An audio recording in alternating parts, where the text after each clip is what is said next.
This week on Motor Week, the world is turned upside down when I look at a diesel car from a luxury manufacturer and we see a sports car from a budget Korean manufacturer when Francesca checks out the new Hyundai Coupe. But first, I'll get to grips with that diesel Mercedes S-Class.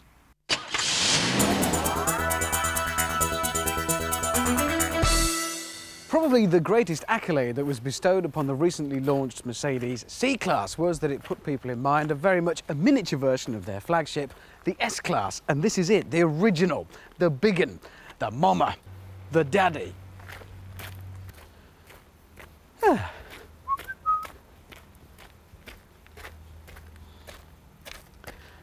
It is big, at least 75 feet long.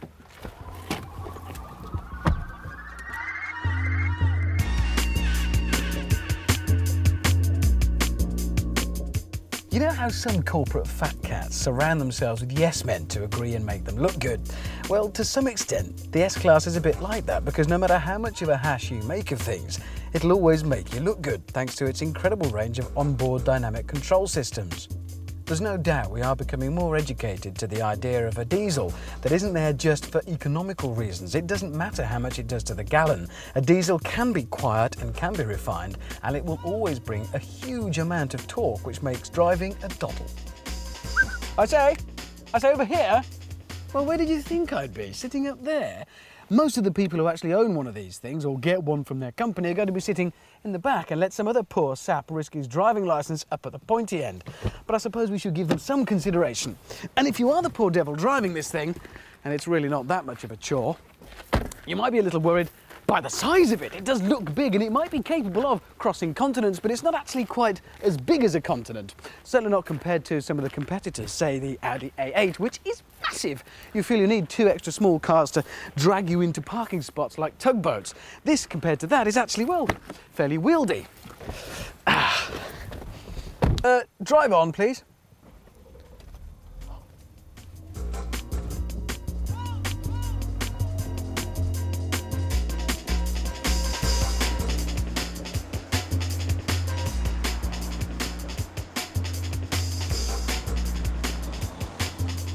Now, there's no need to go getting all sulky and pouty in the back just because your new company director's car happens to be a diesel. Nobody need know for a start. It's certainly not noisy and certainly not inside. In fact, the only person who will know is me up here at the pointy end, because I can appreciate the huge amount of torque available. 3.2 litres, it's a straight 6, and 60 miles an hour comes from standstill in 8.5 seconds. Not bad for a car that's as big as my house.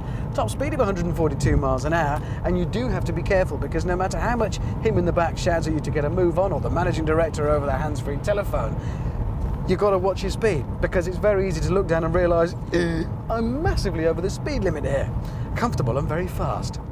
Of course, this really is the business end, because anybody important or rich enough to actually own one of these isn't going to find themselves doing anything as grubby as driving the thing. And it's big in here, huge. I've got more leg room than I've got leg, and there's no danger of headroom being in short supply either. My only quibble would be, as I found on the lengthy journey to the boardroom, was this ashtray. Well, there's never going to be enough room in there to accommodate the huge ash from my tree stump-sized cigar. Other than that, total comfort.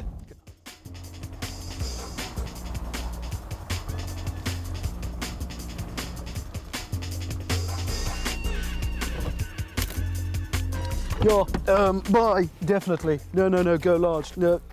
Yeah, who am I kidding? I'm never going to afford one, certainly not myself, and I'll never be important enough to be given one. But if you are, or you think you might be, then definitely the era of the luxury diesel is here. We've already got used to the idea of a diesel-powered hot hatch with cars like the VW Golf TDI. Now that we have huge super luxury diesel-powered cruisers. BMW had already made big inroads into the idea of luxury and diesel in combination with their V8 diesel. But if anybody was going to get it right, then you'd expect it to be Mercedes. All right, then take it away. Right enough, Gov.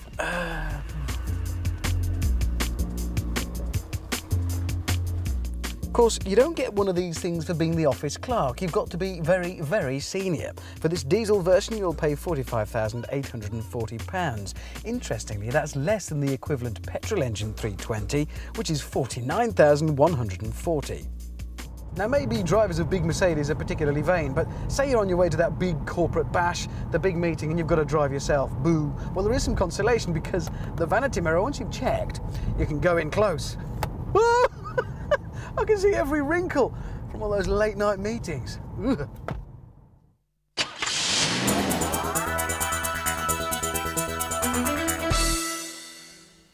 Now, I am really excited today because my agents rang up and said they've got a job for me, test driving the new P1. 280 brake horsepower, 0 to 60 in under 5 seconds, and it's four-wheel drive, and I'm so excited. And the lads have brought one along especially for me to try, and it's in here.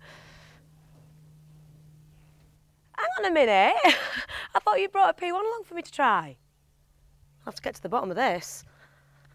Now, Richard, you normally drive that really fancy rally car over there. Why have you traded it in to drive the kart?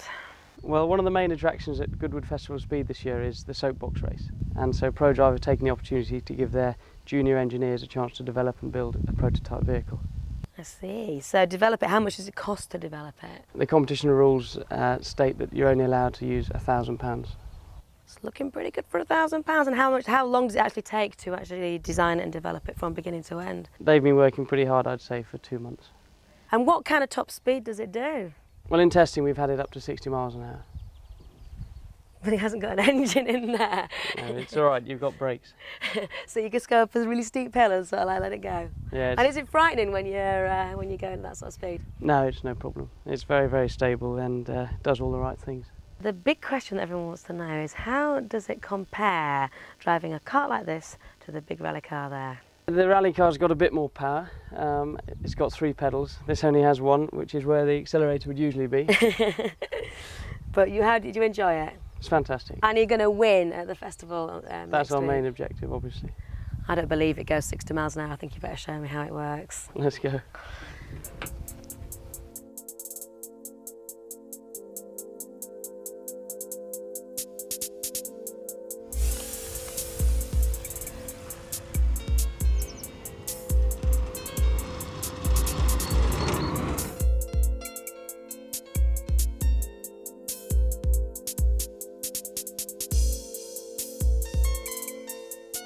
Hang on a minute, Richard. I reckon it's my turn to have a go. Come on, out you get.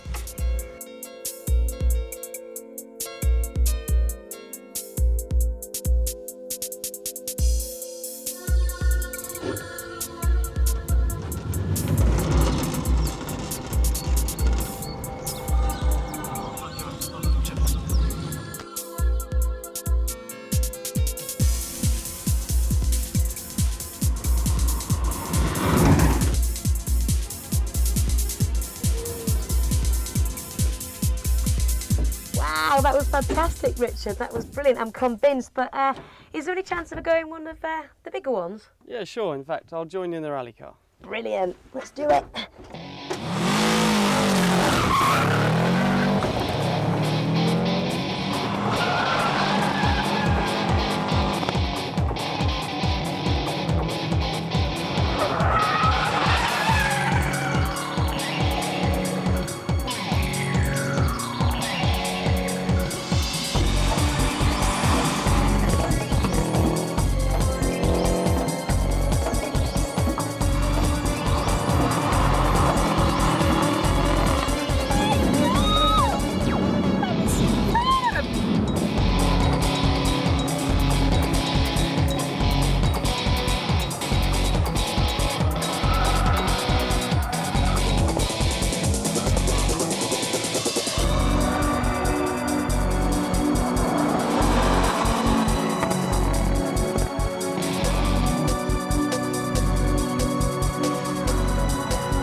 Well, I've had the most brilliant day today driving these 2 cars, both with the same name, but both very different. I think I'll stick to using this one for going up and down the motorways. But When it comes to having a bit of fun on those Yorkshire hills, I think I'll give this one another go. Some say Hyundai, some say Hyundai. Either way, join us after the break when Francesca checks out the new Hyundai Coupe.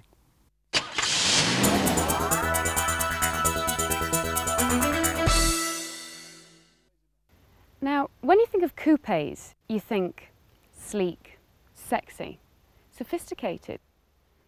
Green? Yes, this is the new Hyundai Coupe. The old coupe was really quite sexy and very affordable. It bridged the gap between cheap tacky wannabes and cars like the Peugeot 406 Coupe.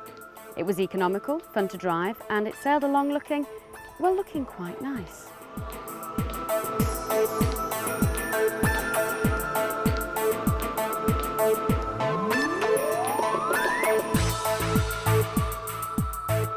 This revised coupe has gained a radically sculptured bonnet and wings, new front and rear bumpers, and of course the inspiring light assembly at the front, bearing a striking resemblance to the former Toyota Celica. You do get 15-inch alloy wheels, but as with the old models, they do tend to look a bit lost in the coupe's massive wheel arches. Around town, it's quite impressive, leaving most boy racers eating your dust. Only one complaint though, when it comes to city driving, the turning circle is terrible, doubling the standard 3-point turn into a tiresome 6. Once you're on the move, this car does actually handle quite nicely. It feels safe even in the sharpest of bends with very little body roll. The braking is very responsive, and that's thanks to brake discs on all 4 wheels. But what does it for me is the smooth gearbox, reminding me ever so slightly of the Audi TT.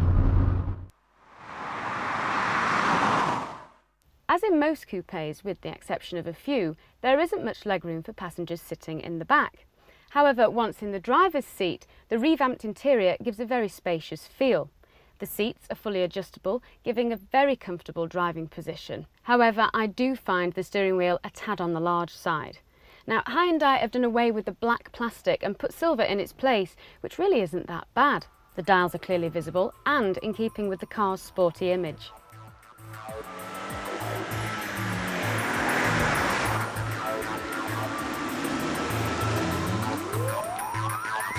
Hyundai say they've only made a few mechanical alterations to improve drivability and refinement.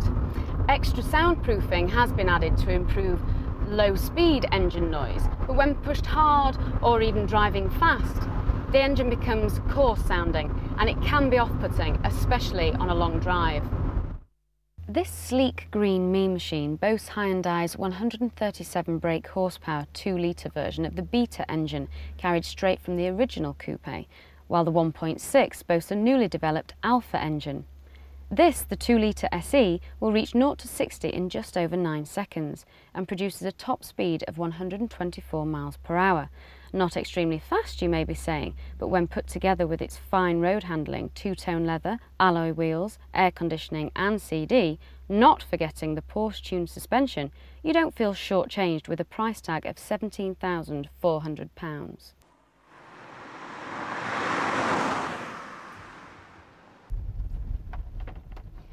Shortchanged, maybe not, but a colour change, maybe.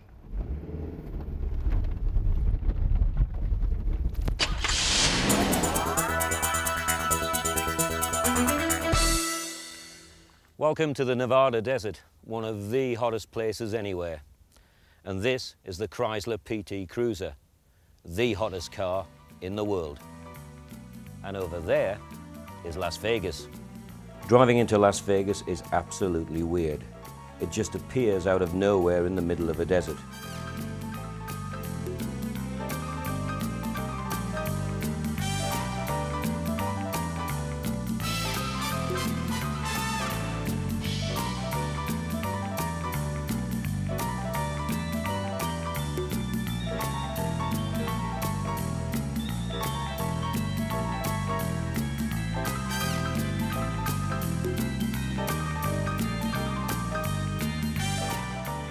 Despite its hot rod looks and a 2.4-litre engine for a relatively small car, certainly by American standards, do not expect hot car performance. The PT Cruiser lives up to its name. it is a cruising machine. It's whisper quiet. Coming into Vegas, we were doing just under 70, and this car was so silent. The only noise you can hear is the aircon, and believe me, in Las Vegas, you need aircon, and plenty of it. It's got a very, very composed ride on the road. It's mega comfortable. It seems to handle well. Out here in the desert and driving, I have to concede there aren't too many really tight bends where you can push it on, but it seems to be very composed, and I think it'll settle very well on English roads.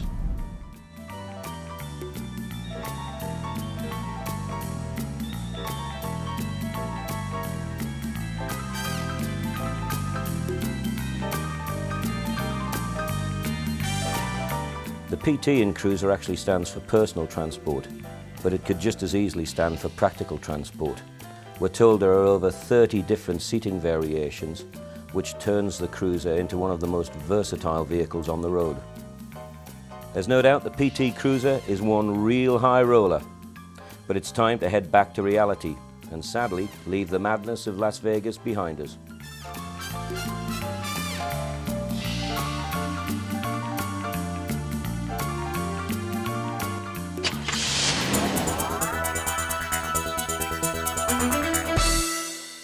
Cars tend to fit neatly into their own nice little categories. You know the kind of thing. Compact city cars, sensible saloons, ravishing little roadsters. A car to suit the kind of person you are and the type of life you lead. And that being the case, it stands to reason if you're a high-powered executive city type, you drive a large luxury saloon. But what if, when the weekend comes, you fancy getting to grips with nature and sampling a taste of the great outdoors? What, you? Well, I know it's not usually my style, but if I had the kind of vehicle that offered me the opportunity to do both, I might just try it. Impossible. What kind of car can offer superb on-road performance and luxury and have the capabilities to go off-road?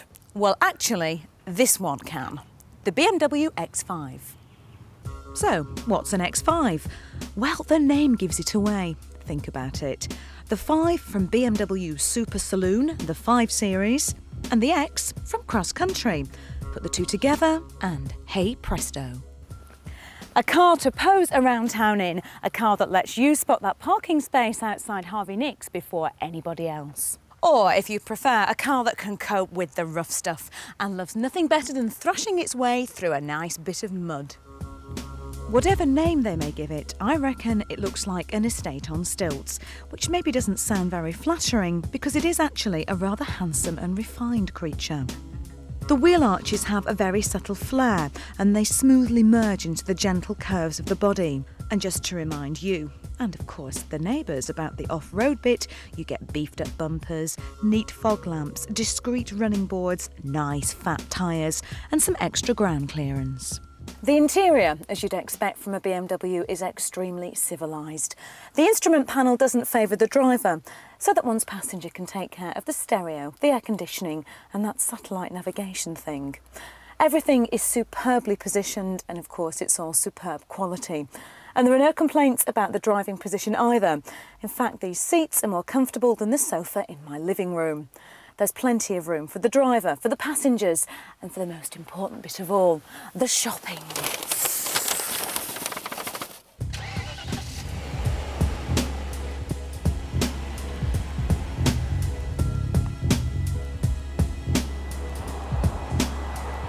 Out on the road, well, it might be a large, powerful vehicle, but it's surprisingly easy to drive.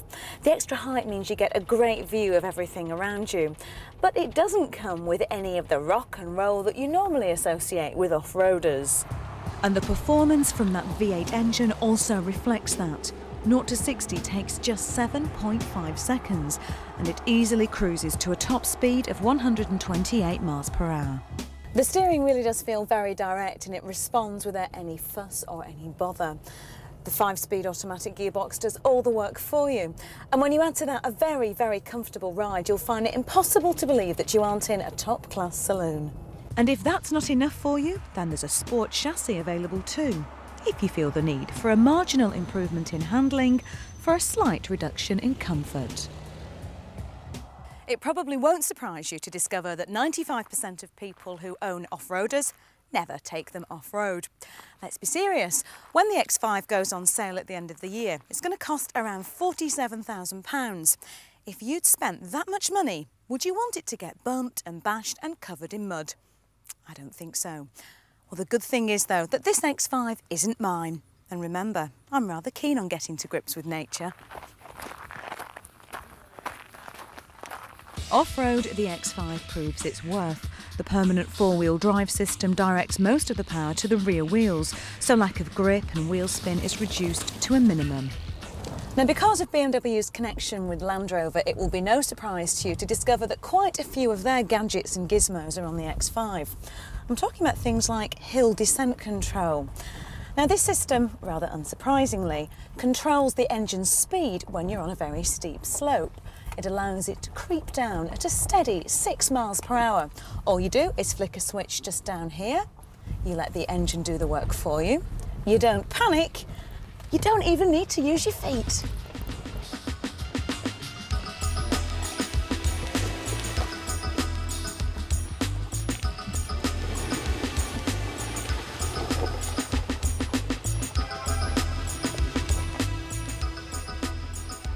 The only limiting factor is the 180mm ground clearance and the compromise on road tyres. But hey, you can't have everything now, can you? Oh no, look how dirty it is. Why would you want to do that? You see, what buyers want is a vehicle that looks the part and has the off-road capabilities. Heaven forbid we should actually want to try it. Well, you can speak for yourself, because some of us will relish the challenge of discovering what the X5 is really capable of. You should try it sometime.